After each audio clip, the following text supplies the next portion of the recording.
अस्सलाम वालेकुम अऊज़ु बिल्लाहि मिनश शैतानिर रजीम बिस्मिल्लाहिर रहमानिर रहीम अल्हम्दुलिल्लाहि रब्बिल आलमीन रब्बना आतिना मिन लदुनका रहमा व हय्यि लना मिन अमरिना रशदा रब्बि इश्रह ली सदरी व यस्सिर ली अमरी वहलुल उक़दतम मिन लिसानी यफ़क़हू क़ौली वजअल ली वज़ीरम मिन अहली हारून अख़ी उश्दुद बिही अज़री वशरिकहू फ़ी अमरी कई नुसब्बिहका कसीरा व नज़कुरका कसीरा इन्नका कुन्ता बिना बसीरा वला हौला वला कुव्वता इल्ला बिल्लाहिल अलिय्यिल अज़ीम व सल्लल्लाहुम्मा अला मुहम्मदिन व अला आलिहि व अस्हाबिहि अजमईन वल्हम्दुलिल्लाहि रब्बिल आलमीन. All right, welcome dear friends. We will continue with our discussion on nature. As the author presented three of the things that are common, and they're still common. They were common at his time, and they're still common, basically, in terms of how we talk about our reality of this universe, right? So there's few of the things. The first, causes create this, which we kind of discussed last time.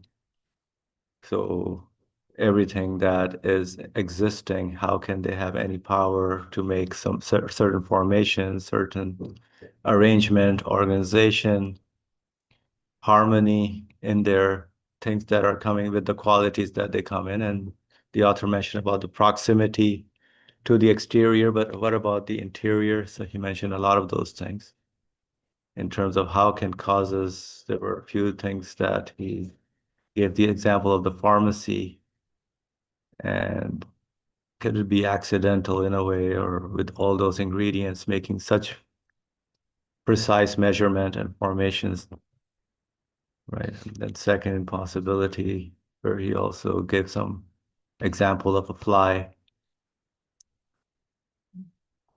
right? And then third impossibility as well. What did he use in the third? Basically, tiny animate creatures, organs. So the harmony, balance, right? In the order and sensitive balance that it demonstrates. Right? Can whatever is making anything into existence, could that be, are they conscious? Are they aware? Do they have the knowledge? Do they have the power? Right? But these are all beings, are all lifeless, ignorant, aggressive, unconscious, chaotic, blind, and deaf nature. Right? So how can we attribute any creative quality to something that is deaf, blind, doesn't know? So that was basically looking at the created beings, the causes, can they give existence to something else, basically, right? So the second way, basically, he says is it forms itself. I mean, he says phrase because language is important, because the language determines how we visualize and understand the world. Right. So if we say, for example, it is raining, we don't know, is it really raining? What is the it part of the raining? Or is snowing? So, right, how many times the Quran mentions about we send down the rain, right? So we are the ones who are sending it. So it forms itself as if it has something within it, some attribution right there. So this is expressed by the it forms itself. It too involves many impossibilities and is absurd and impossible in many aspects. We shall explain three examples of these impossibilities. So similarly, in the first way, he gave three examples. So here, to challenge the it forms itself, the author is going to share three impossibilities. So, O you obstinate denier, your egotism has made you so stupid that somehow you decide to accept 100 impossibilities all at once. For you yourself are a being and not some simple substance that is inanimate and unchanging. You yourself are a being and not some simple substance that is inanimate and unchanging. You resemble an extremely well-ordered machine that is constantly being renewed, and a wonderful palace that is undergoing continuous change. Particles are working unceasingly in your body.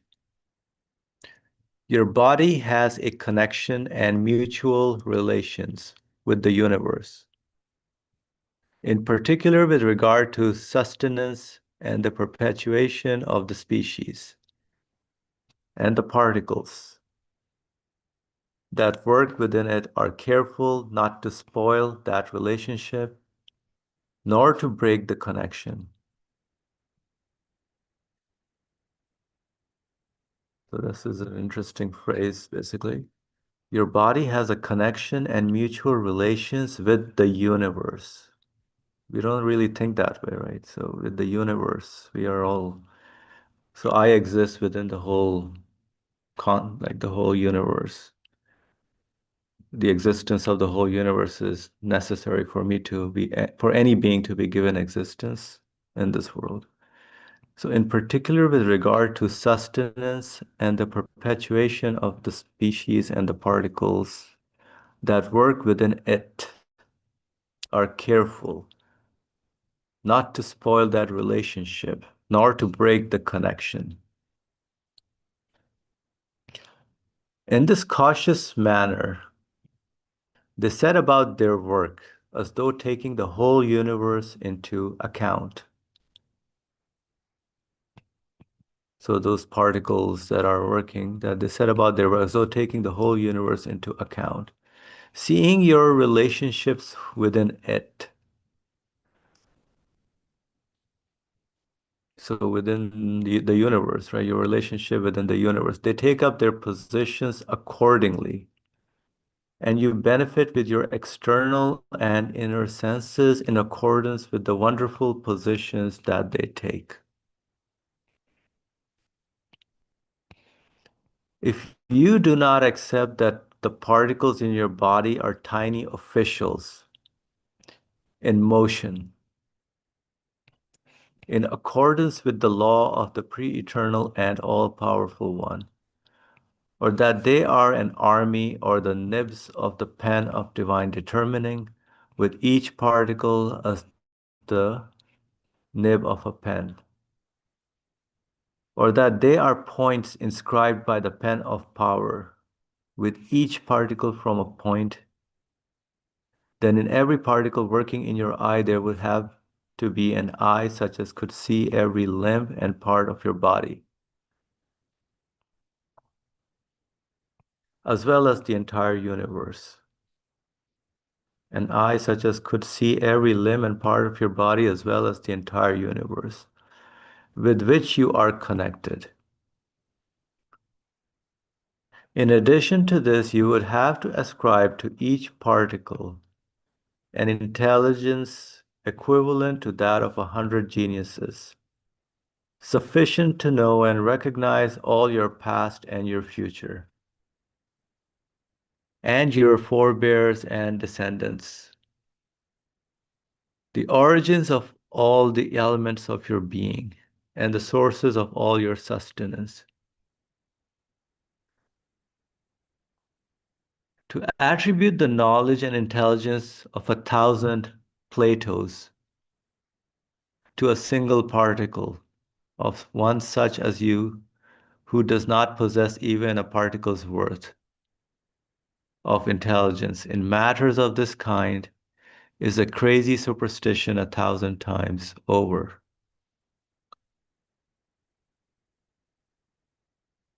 So this is the first impossibility, right? He does mention the Plato's or Aristotle's kind of approach in terms of how they understand or the compartmentalization of their approach to beings, right? I mean, they do look at the existence, but they do just, many of the things are attributing many of the things to the beings themselves. in the way they present it or the understanding that is presented. That's why all this phrasing that, oh, it is raining, it is snowing, right? Or it is growing, right? If you look at a plant, oh yeah, the plant, it is growing. As if the plant knows, or the particles in the plant are aware of how to give existence to it at every stage, basically. But these are so common phrases that, like he says, unless you're an author denier, your egotism has made you so stupid that somehow you decide to accept 100 impossibilities all at once. So he says, look at your own being and how you exist within the whole concept of the universe. And your body has connection. Every being can say they have a connection and mutual relations with the universe.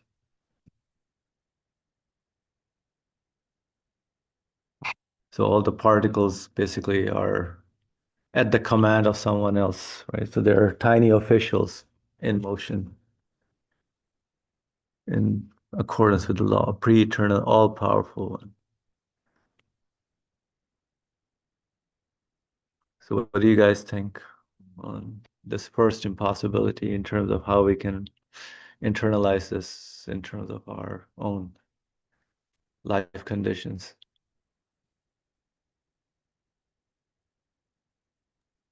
Yeah.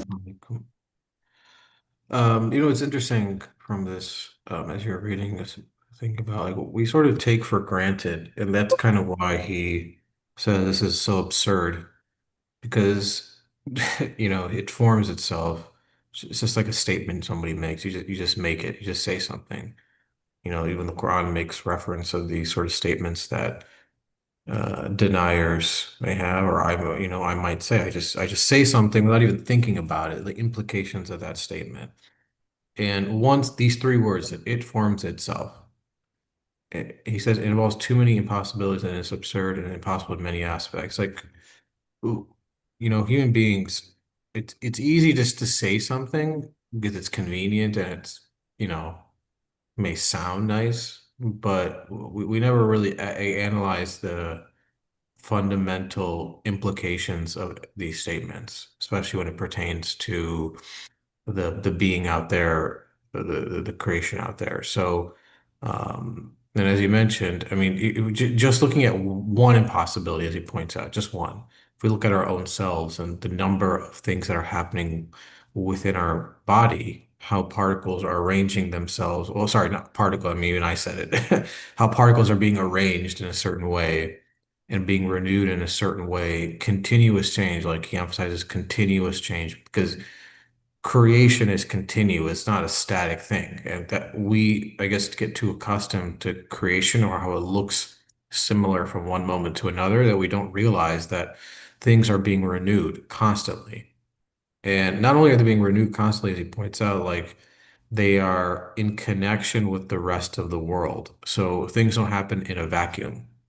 My body's particles are being rearranged and reorganized and renewed every moment, but they still take place, as he points out, within the order of the entirety of the universe, the entirety of creation. It doesn't happen in a vacuum.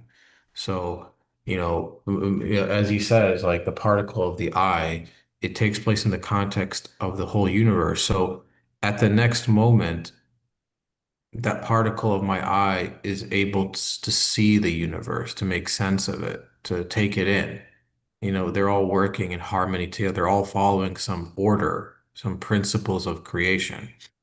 That to ascribe, as he says, intelligence, to take into account all like the innumerable ways in which particles can be organized and work together. For one particle to take that all into account is impossible. They're just deaf, dumb, blind particles. I mean, there's nothing inherent to them that says that they can do this. There's no way anybody can show that. I like his analogy. He gives like this pen of power. It's like every particle is like the nib of the pen. So innumerable particles are being brought into being at every moment in a certain arrangement, and then again and again and again, constantly renewed and arranged differently. Um, it's like the pen of power is you can find it at every point in the world, in the universe. It's a beautiful way to describe it, of an all-powerful one. It shows the will of an all-powerful one, or the command of an all-powerful one. Um, so, uh, it's just if you just think about it, you only have to examine one particle, and you can say how ridiculous this statement is. He doesn't necessarily go to everything else. He just says, just look at one particle, and you can see how ridiculous this statement is.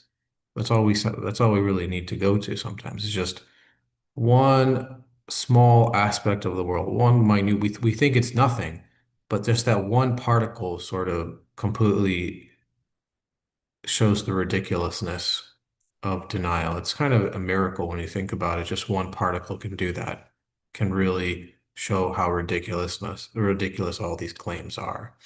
Um, so, um, that's like the way he describes it. And I'm not sure what he means by the last paragraph, like why he brings in Plato. To attribute the knowledge and intelligence of 1,000 Platos to a single particle, one such as you, who does not possess even a particle's worth of intelligence in matters of this kind, is a crazy superstition 1,000 times over. I'm not sure what the reference is to Plato. I don't know if Plato had this philosophy of static beings or things that form themselves.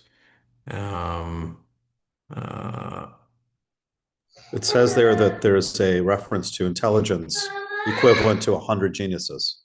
oh, I see. Okay. Um, I see. So I guess he's just commenting on Plato's intelligence or using Plato's intelligence as an analogy. So, okay. I thought maybe there was some other sort of point he was trying to make there. But yeah, that's what I took away from this first impossibility.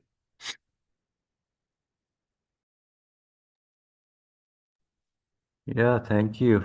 I mean,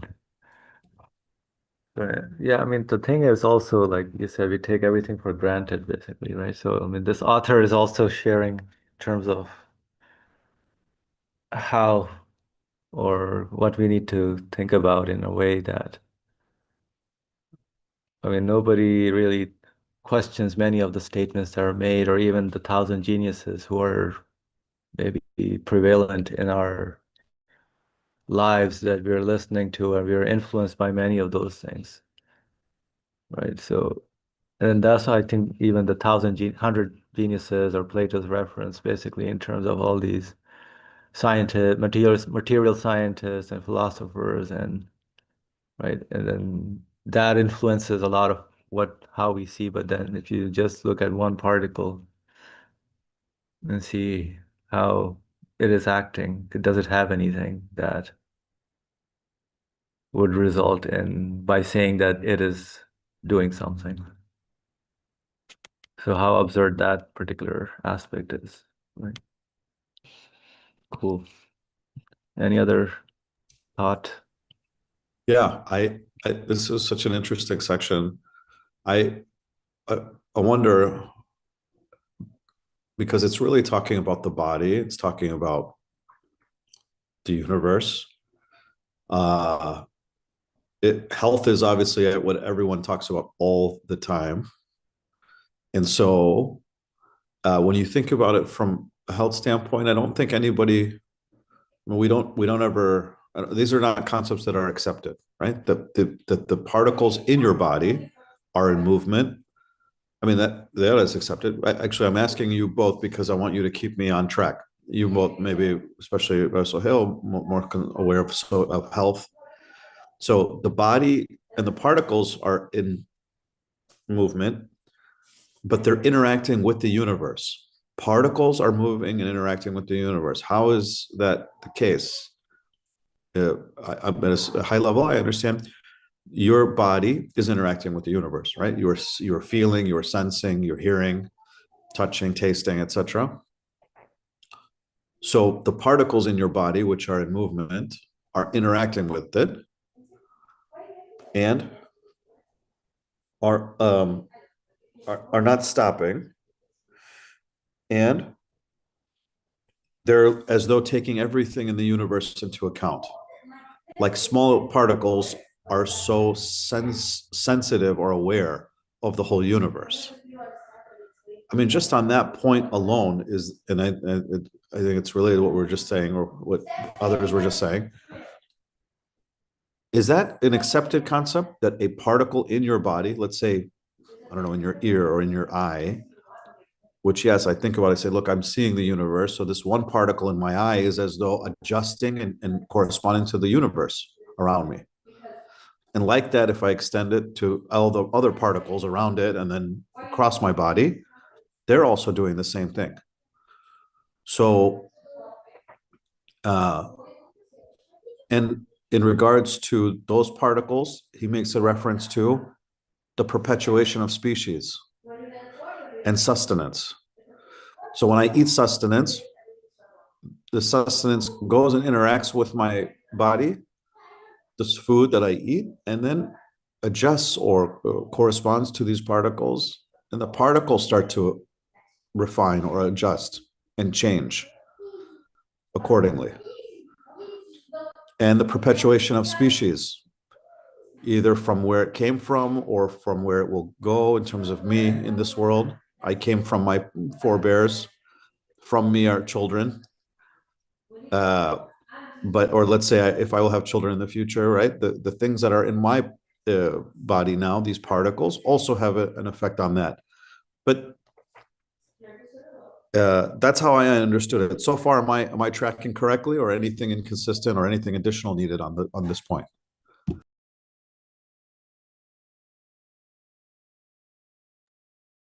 Yeah, no, makes sense to me. I mean, what you're saying, but do people think about? I don't, like I said saying earlier, I don't think people actually.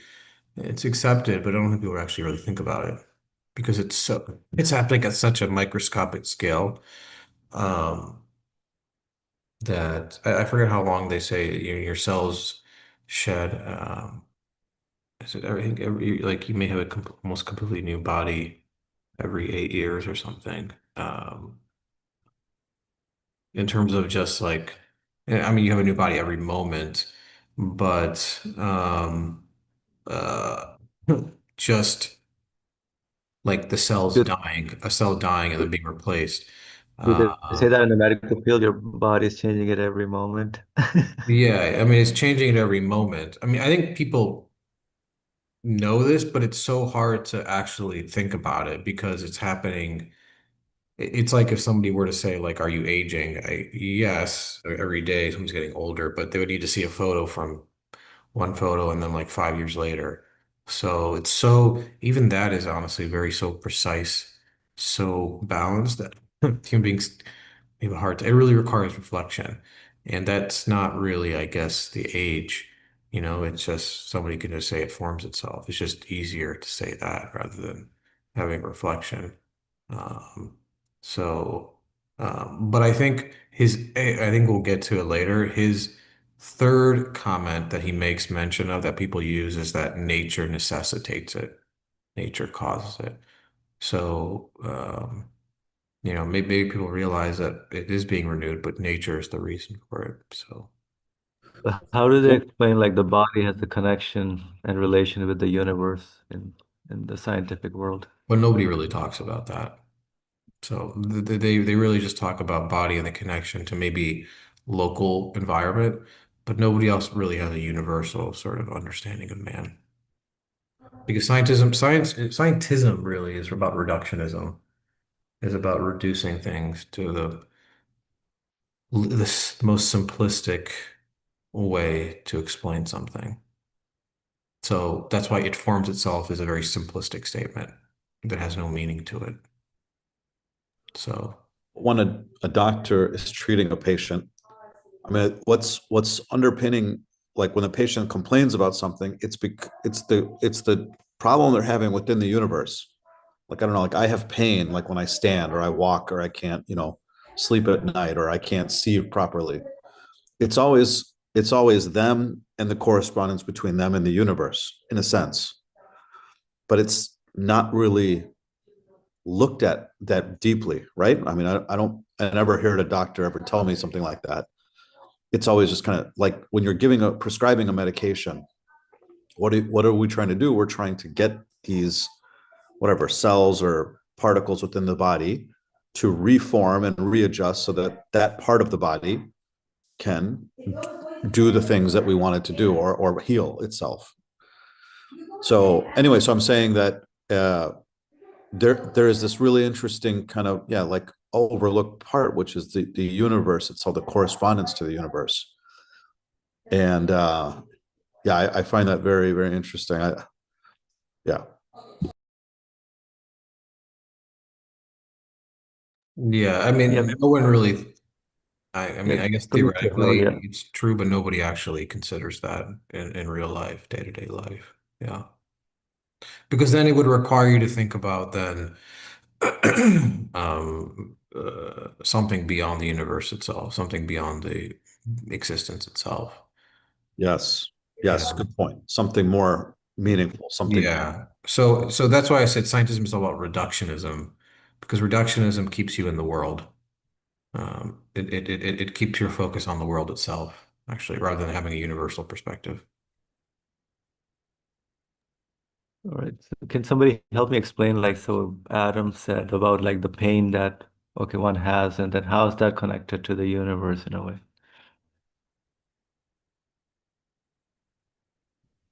How is it connected to the universe? If I can't walk, like if I have pain in my knee and I can't walk, for example, right? Then you're not able to interact with the universe the right way. Like you can't stand on the earth, you can't walk, you can't run, right? Right.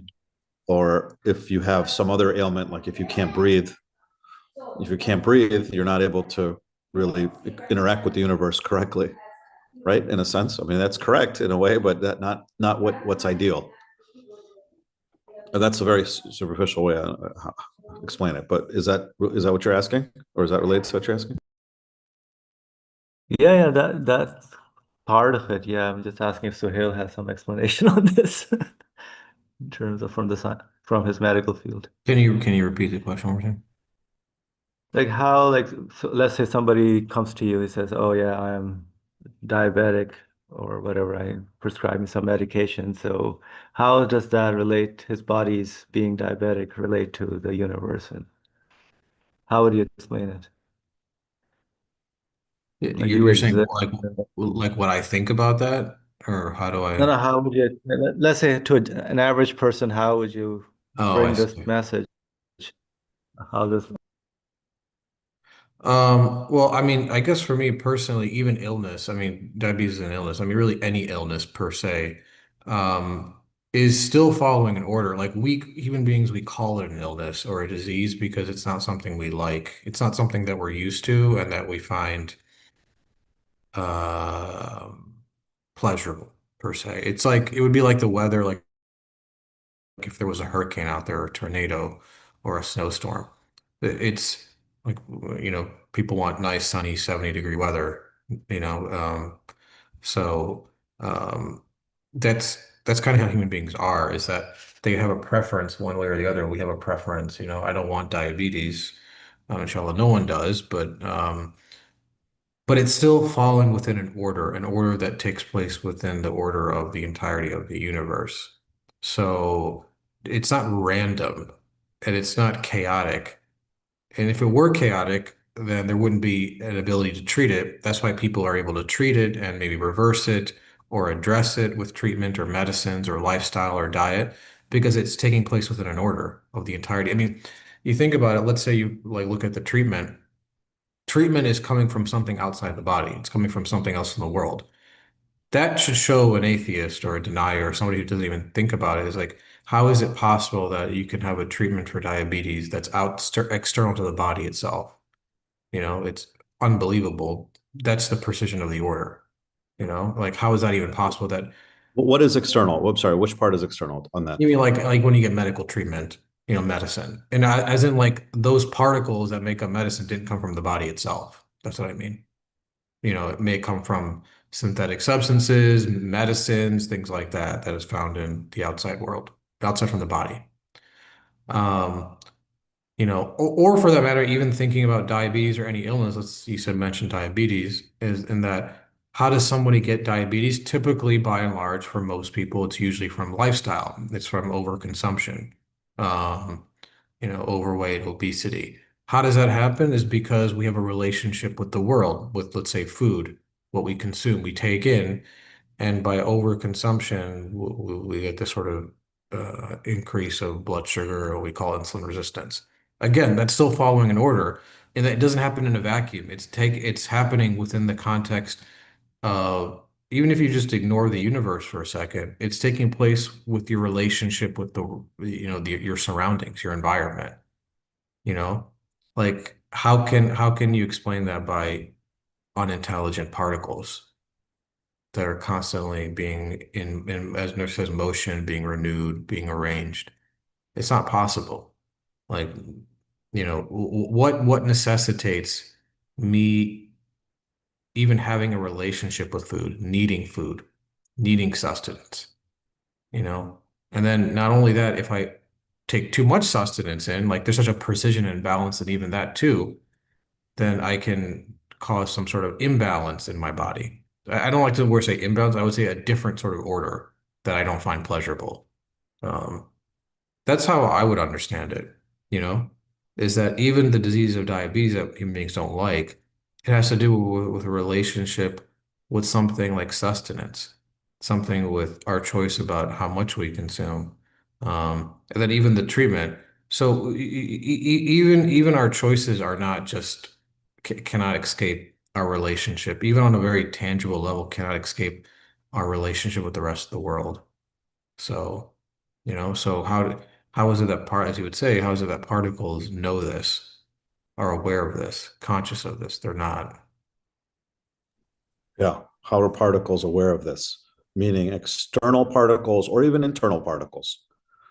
But certainly, to your point earlier, I just want to make sure I caught that. An atheist would have to explain, how does an external set of particles, like in a medication, come into your body and interact and bring order to something which it has no knowledge of.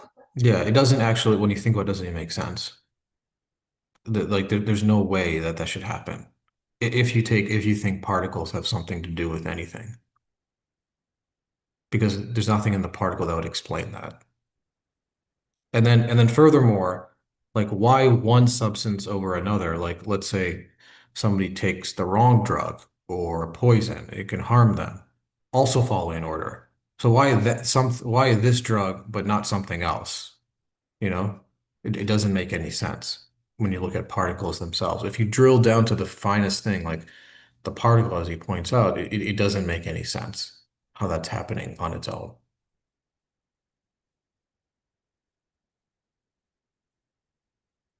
I don't know if Austin that answered your question, but Yeah, that was beautiful, actually. Thanks for like going back and forth. Yeah.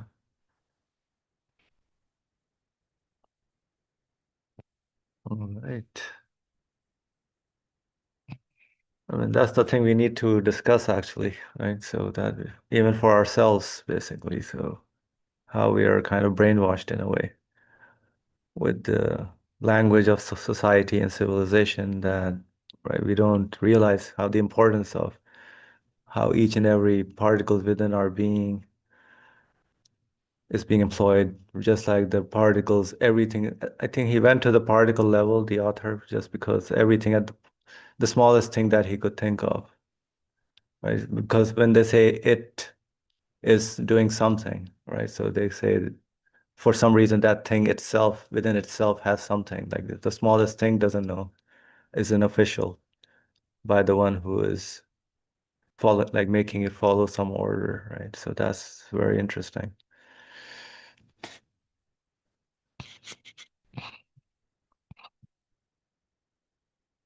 Okay, so let's go to the second impossibility.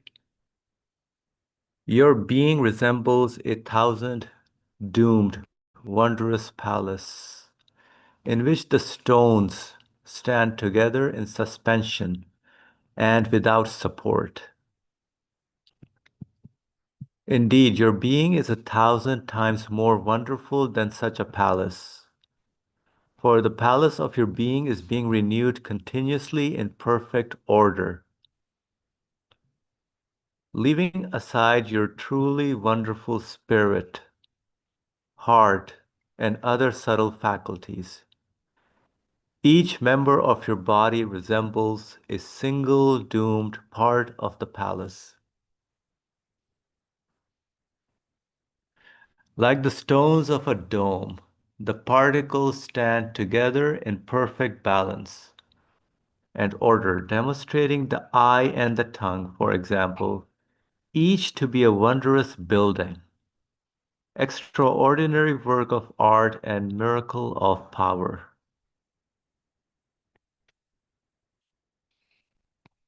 If these particles were not officials, dependent on the command of the master architect of the universe, then each would have to be both absolutely dominant over all the other particles in the body and absolutely subordinate to each of them, and both equal to each and with regard to its dominant position opposed, and both the origin and source of most of the attributes that pertain only to the necessarily existent one, and extremely restricted, and both in absolute form and in the form of a, a perfectly ordered individual artifact that could only, through the mystery of unity, be the work of the single one of unity. So the single one of unity. Anyone with even a particle of intelligence would understand what an obvious impossibility this is to attribute such an artifact to those particles.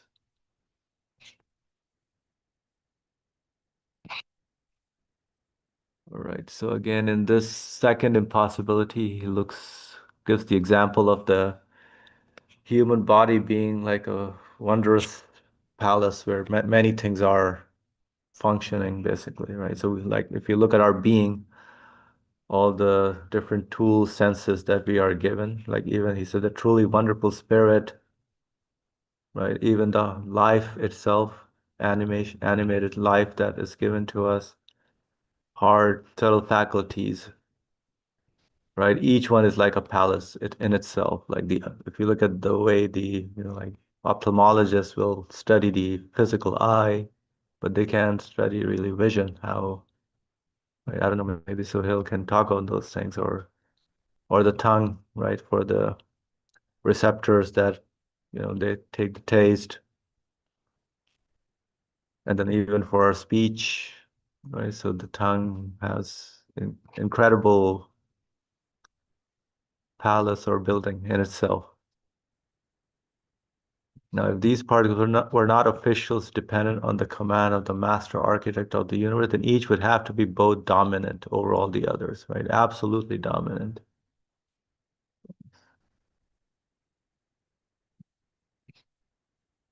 So he goes again to the smallest thing of the particles as well in the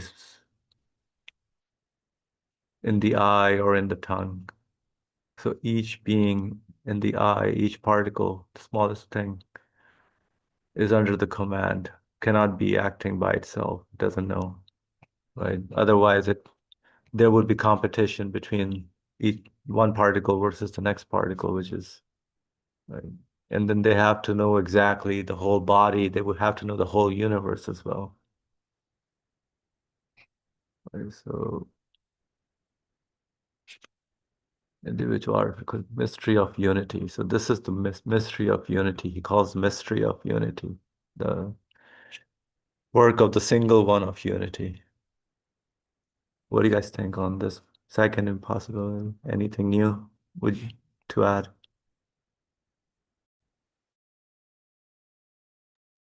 I mean, it looked like from the first impossibility, he was talking about individuality, specifically, looking at one, the particle itself, and then now looking at how the particle works with other particles, like stones on a dome. Like stones, when you have a dome that they're made of, I guess, stones, and they're all leaning against each other to form the dome. They're all working with one another. But I mean, as he says, if a particle truly had intelligence, if it truly knew something, then it would have to be, as he says, both in opposition and subordinate. Dominant and subordinate, it's an impossibility. In other words, like we see mutual cooperation, as he often says, rather than conflict between things. And you can even see it at the smallest level, which is the particle, or you can see it everywhere else in the world, but it's present everywhere. Mutual cooperation rather than competition and conflict. So, if they weren't the result of one being a single being of unity, uh, being of unity, or he says pertains only to the necessarily existent one, then he says like you would have to explain how they are both dominant over all other particles and subordinate to them too. And um, uh, so uh, how would you explain their attributes too, even though they're restricted? So um, yeah, and then they're all working together in perfect order in one body. So they can only be um, the result of, an absolute being, one in which uh, is not a particle, is beyond composition of particles, is beyond the nature of the world. Um, so yeah, that's what I took away. So from the particle itself to how the particle now interacts with everything else.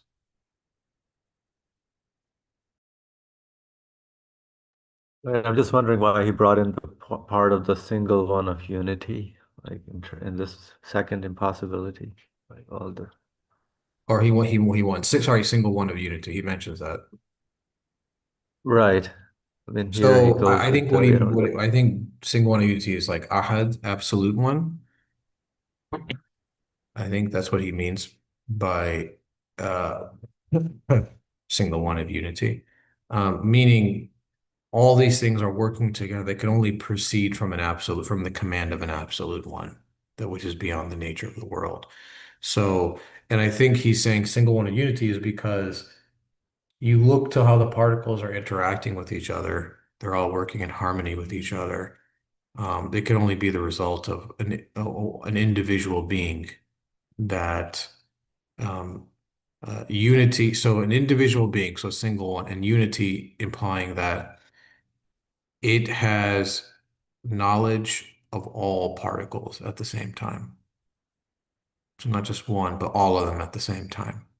So, and all of their attributes and qualities at the same time, such that it can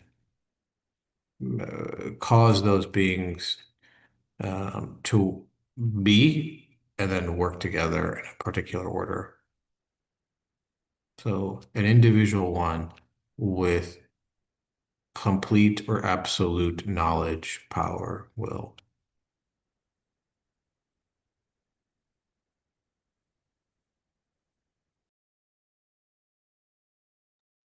right, and all these particles, right? So they cannot be basically dominant or subordinate to each other, but then dominant and knowing each other and knowing the whole universe at the same time. I think that's important. Yeah, so I would give the example like if it were two beings that were responsible, then you would see conflict in the things themselves, but you don't. Like if two beings, twos, I guess two beings were responsible for the structure of the dome or the arrangement of particles in the body, then you would most definitely see conflict or disorder, like chaos, but you don't. There's no such thing. So you see perfect balance and harmony.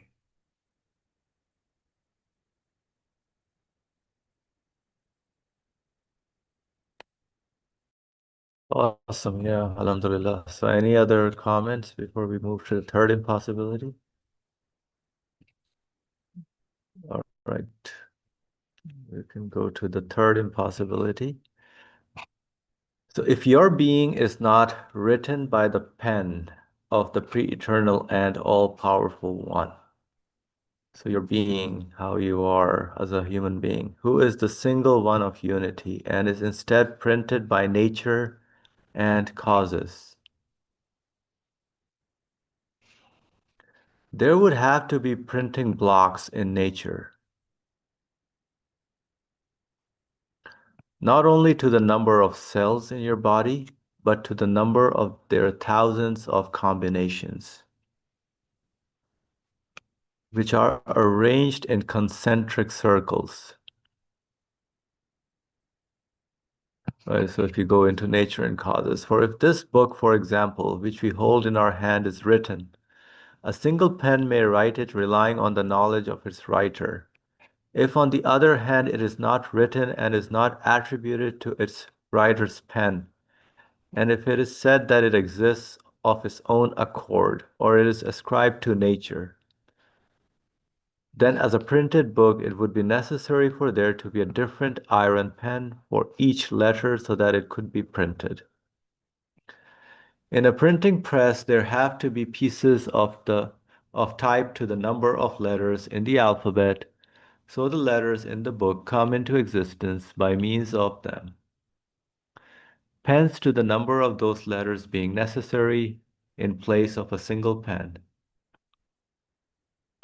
As may be seen, sometimes a whole page is written in a single large letter from among those letters with a small pen in fine script, in which case 1,000 pens would be necessary for one letter.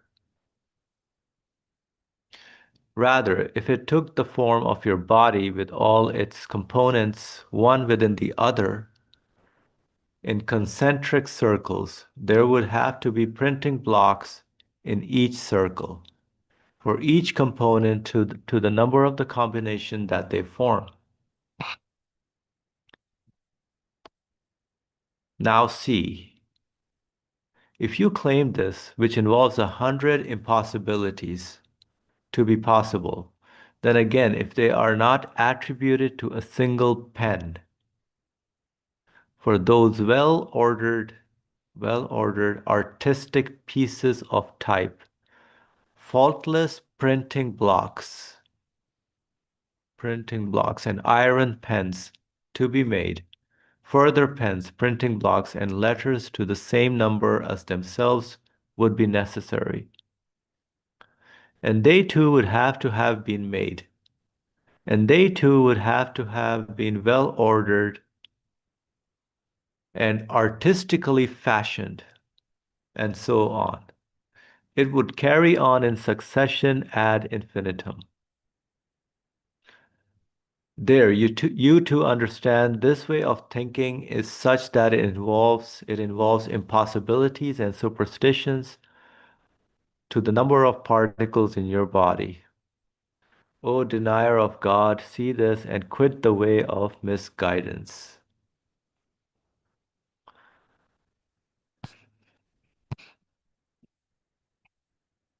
All right, so here in the third possibility of a lot of focus on the formation using the pen of power or the writer's pen. He gave the example of a book written by, right? So a single author, basically, a single who would write that book. But if you say, if somebody says nature is doing it, right? So you need, nature must have a lot of these printing blocks, basic to, so even if you look at our body, so our body would have multiple, for each particle, there should be a printing block somehow that would know exactly what to do and fashion it accordingly in an artistic way.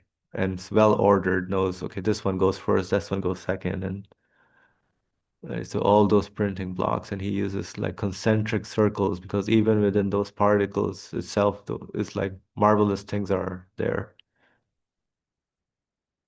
that you would need to explain how they are formed and how they are made in that sense. Right, so well-ordered and artistic fashion for each being can only be the result of a single source of existence. Anything you want to add, Suhail or Adam, on this third impossibility? Like what's different from the other two, maybe? Yeah, part of it is understandable for me, part of it's not.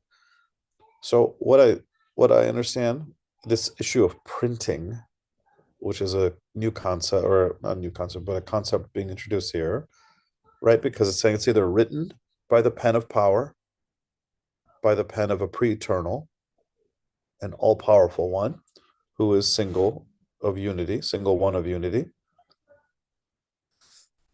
is instead then printed by nature and causes. And then he references printing blocks. And then in printing blocks, he references iron pens, right? And so it sounds like this goes back to the days of printers and original printing, like the original typewriters. Every letter had to have its own block or its own like iron or metal, right? Piece through which you would then print. So that doesn't seem to exist within this universe. Everything is uh there's no printing. I mean, there is no source of printing. There is no system or some structure. I mean, someone could read this and go, oh, we don't live in this age anymore. We have programming or whatever. But again, we don't have programming. There's no programming. You can't, maybe this is a little bit arguable. Someone say, oh, you can program a liver and create a liver through some means. But as far as human, and that's artificial, as far as what we see in life, no human being comes through any printing of anything. There's no source of it. Life is miraculously coming into existence out of nothing. So yeah, so that's what I think the topic is talking about. How do you explain what's going on? How can these different parts of our bodies, or our life in general, our physical bodies, how can you explain their existence? Can nature cause them? If so, then nature would need a place to print them, or there would be some indication of that printing in nature itself, which we don't see, right? Something to this extent is what I understand.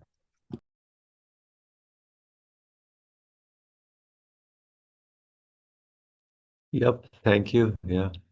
Suhail, any comments on this or?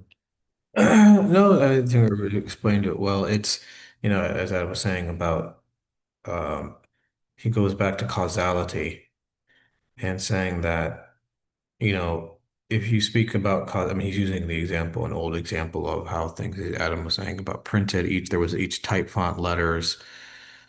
And so if you think of causes, you think of every particle, their arrangement, um, would be due to a cause. And so you would need the number of causes to the number of particles that are in the body and also all their arrangements. And as you pointed out, even within a particle, there's a certain arrangement, concentric circle, you have proton, neutron, electron.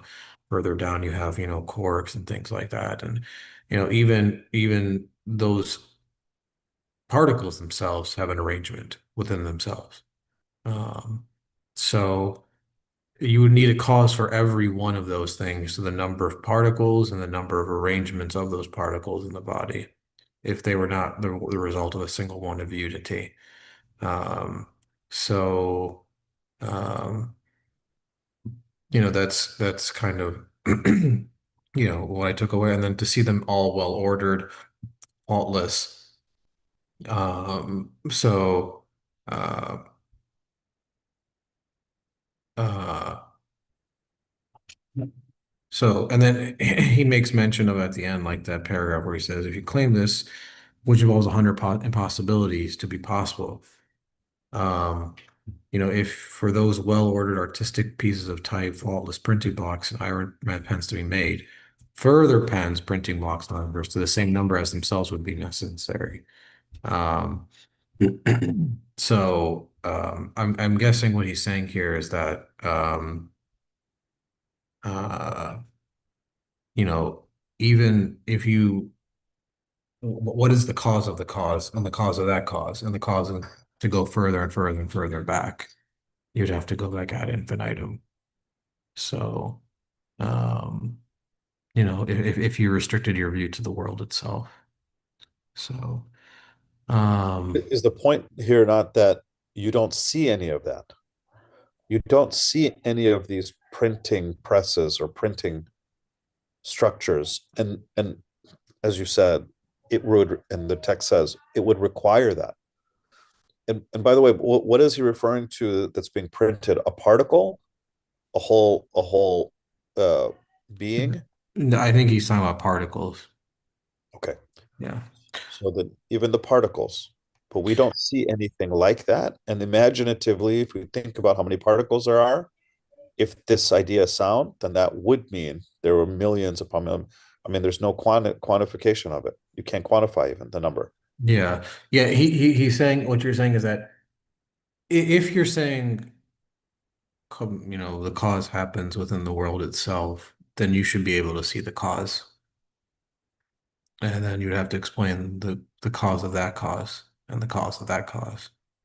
But obviously, as you said, you don't see any of those things happening. It's like just appears in the way it is.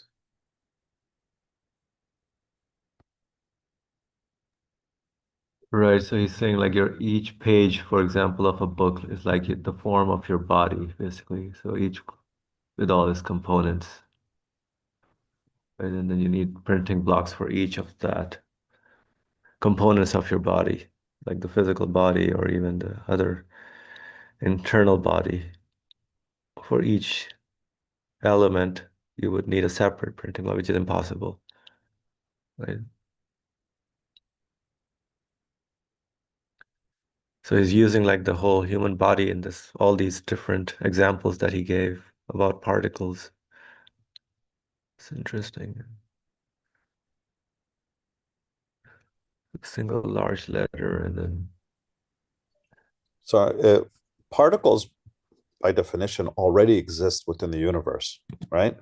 They don't, you can't bring new, I mean, there are new particles, I guess, but those are, there are, what we're generally talking about is the particles that already exist, but what makes them form into one being or one structure versus the other, right? A printing press or a printing then would, as it's described here, would be necessary to put it into an order like we see with the beings around us. We don't see that. Number one, we don't have, the particles themselves. Everyone says it comes from the Big Bang, I guess, or I'm not sure, but that's one aspect. The second aspect is we don't see any ordering of the particles. Particles are ordered by their nature or by their, again, I shouldn't use that language. They are ordered from what we see. And then so again, so there is no place of printing, ordering the particles from within the world. You have to explain that. I guess this goes back to like the more almost like the kind of the fundamental questions of existence. But it has I guess another aspect, which is printing. Where is the printing? Where is the ordering? What's responsible for the ordering? Nature, deaf, dumb, blind nature, etc. cannot be doing that. Doesn't do that. Where is it in the world that we see that it's being done that it's being done? If they point to the beings, but that's not an answer. That's the finished end result. So I don't know. I'm trying to wrap my head around this, but I think the point around here is this ordering of the particles by nature. Nature doesn't seem to be able to do that. And I'm sorry, nature itself. There's no explanation how something called nature can do such a thing, and it certainly has no reference in the universe that we can point to see it's happening, other than the finished resulted particle that's in order, which is not an answer, not a explanation.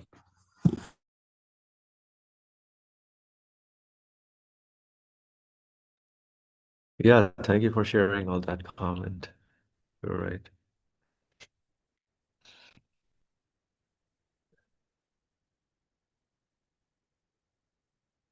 right? So all those printing presses would have to be like, who's going to design all those printing presses as well? That's why he says goes to ad infinitum. Like you can keep going and going, but so they need to come into being, right, into existence. That's what I think the printing blocks refers to. So even that assembly of particles to form something like your tongue, for example, or the eye needs a printing block which knows exactly what to write, how to form it, how to artistically. So that's important, right? In well ordered and artistically fashion it. The whole human eye, how is it? I mean, what kind of printing block was needed to form that particular eye in the human that it is so well ordered of particles and then so artistically out the outcome that is resulting from that.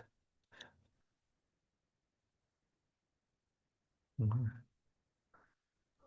So I think that's a good, at least helps me in terms of visualizing, let's say for the eye part. Yeah. Any thought on that? There is maybe a sub-argument that comes up here, maybe that says, oh, things are not really ordered. Things are in a kind of chaos or chaotic state. But that's not, again, not a really sound argument at all, because they are in order. We are doing things in order, right? Our bodies are working in an order. Everything is in order. For someone to come and say that, or if they point to a person who's sick or something like that, like Brother Suhail mentioned earlier, that still cannot be used as an argument because that sickness also exists within an order. So to say that, oh, there's no order also is incorrect. And I would think that someone could try to bring that argument here, but this is a small point.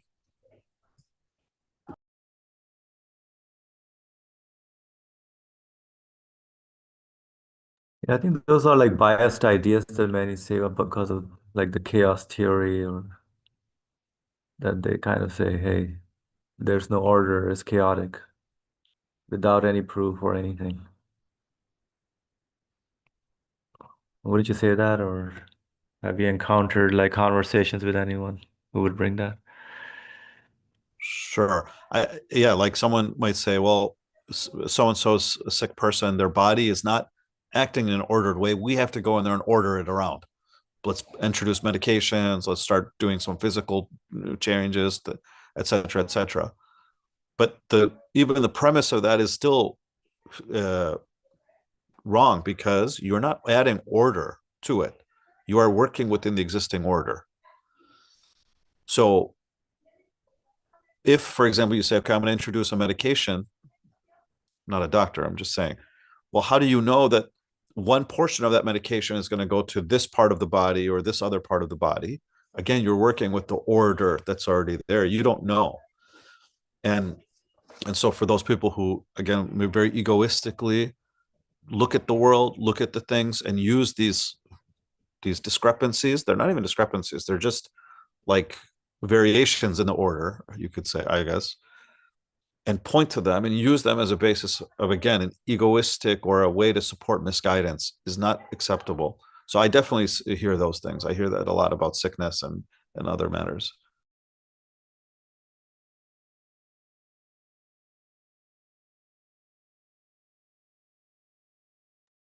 Awesome. Yeah, thank you.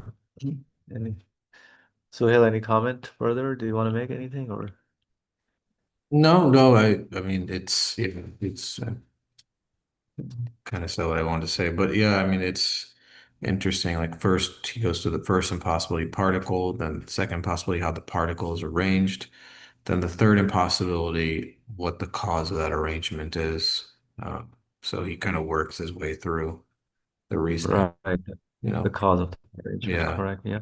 So, but he shows impossibilities at every stage, from the Mm, particle to the arrangement to the cause of that arrangement.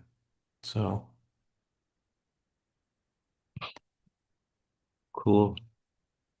All right. I think we can stop here for today then. We'll start with the third one next time, which says nature makes it, or this is natural, nature necessitates it, right?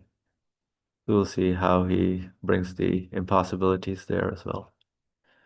All right, so we'll stop here. Bismillah ar-Rahman ar-Rahim. Subhanaka la ilma lana illa ma alamtana innaka antal alimul hakim. Wa akhiru da'wana alhamdulillahi rabbil alameen. Bi hurmati Surat al-Fatiha.